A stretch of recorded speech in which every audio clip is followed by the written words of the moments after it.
Filipus membaptis seorang kafir. Pada hari itu terjadilah penganiayaan yang hebat di Yerusalem, dan para murid kecuali para rasul tercerai-berai menyebar ke seluruh daerah Yudea dan Samaria. Salah seorang diakon bernama Filipus mulai berjalan mengelilingi Samaria dan Yudea. Ia memberitakan kabar baik tentang Yesus dan membaptis orang-orang yang ingin mengikuti jalan Tuhan. Demikianlah para pengikut Yesus disebut. Seorang malaikat Tuhan berbicara kepada Filipus, "Bersiaplah dan pergilah ke selatan, menyusuri jalan sepi dari Yerusalem ke Gerasa." Maka Filipus pun bersiap-siap dan pergi.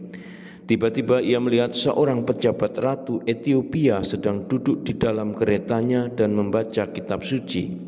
Ia telah pergi ke Yerusalem untuk beribadat dan sekarang sedang dalam perjalanan menuju rumahnya. Roh berkata kepada Filipus, "Berjalanlah menuju kereta itu dan berdirilah di dekatnya." Maka Filipus pun pergi dan mendengar dia sedang membaca kitab Nabi Yesaya. "Apakah engkau mengerti apa yang kau baca?" tanya Filipus. Ia menjawab, "Bagaimana aku dapat mengerti kalau tidak seorang pun mengajarkannya kepadaku?" Ia mengajak Filipus untuk naik dan duduk di sampingnya. Filipus mulai menjelaskan kepadanya kabar gembira Yesus.